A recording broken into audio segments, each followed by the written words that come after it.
Revolution and Represent 107.3 FM. My name is Tarek. Now, listeners, you may remember not too long ago we had a spoken word artist by the name of Sully Breaks. Came down, dropped a live session, and a lot of you were excited about that. I was excited this morning when I opened up a package, had no idea what it was. Opened it up, put it in the player, pressed play, and it totally blew me away. It's his brand new piece from his brand new The Dorm Room EP.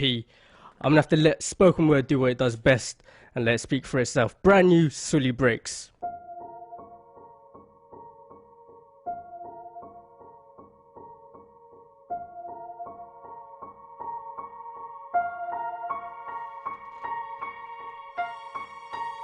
Right now, there is a kid finishing parents' evening in a heated discussion with his mother, saying, why does he have to study subjects he will never ever use in his life? And she will look at him blank-eyed, stifle a sigh, think for a second, and then lie. She'll say something along the lines of, you know, to get a good job you need a good degree, and these subjects will help you get a good degree. We never had this opportunity when I was younger. And he will reply, but you were young a long time ago, weren't you, Mum?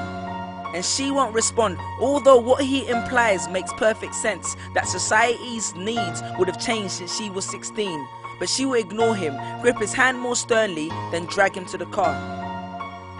But what she doesn't know is that she didn't ignore him just to shut him up.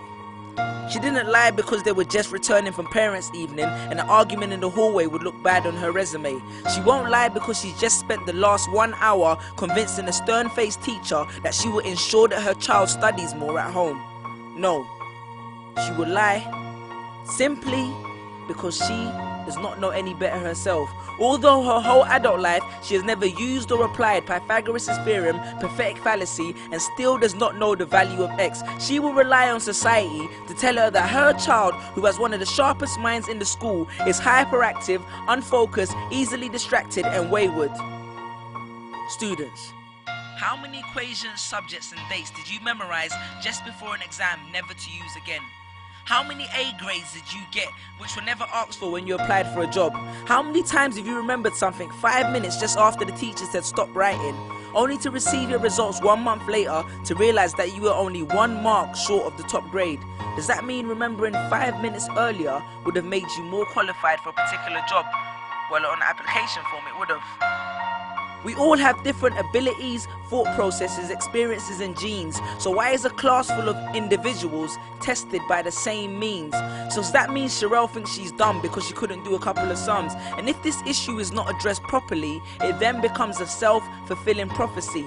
Then every school has the audacity to have a policy on equality. The irony. Exams are society's methods of telling you what you're worth. But you can't let society tell you what you are, because it's the same society that tells you that abortion is wrong but then looks down on teenage parents. The same society that sells products to promote natural hair, looks and smooth complexion, with the model on the box half photoshopped and has fake lashes and hair extensions, with pastors that preach charity but own private jets, imams that preach against greed but are all fat, parents that say they want educated kids but constantly marvel at how rich Richard Branson is, governments that preach peace but endorse wars, that say they believe so much in the importance of higher education and further learning, then why increase tuition fees every single year? I believe Miss Jefferson when she took me into the office and said that my exams would be imperative to my success, because we was taught to always follow when Miss Jefferson led. But then I took Jefferson out of the equation and learned to think for myself. I realized we was taught to always follow when Miss led. The irony. Test us with tests, but the finals are never final, because they never prepare us for the biggest test, which is survival.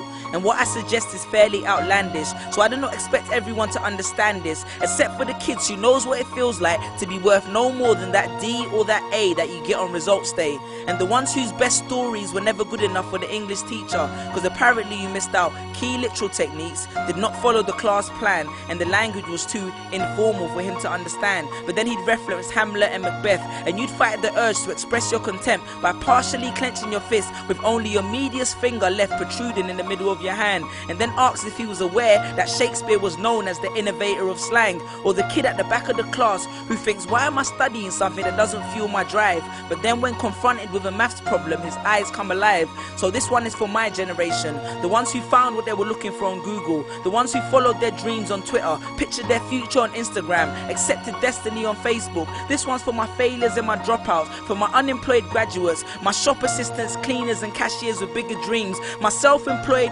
entrepreneurs, my world changers and my dream chasers. Because the purpose of why I hate school but love education was not to initiate a worldwide debate, but to let them know that whether 72 or 88, 44 or 68, we will not let exam results decide our fate. Peace. Just these pictures on my phone, sitting all alone, visualizing home. And all my friends were just these pictures on my phone, pictures on my phone, pictures on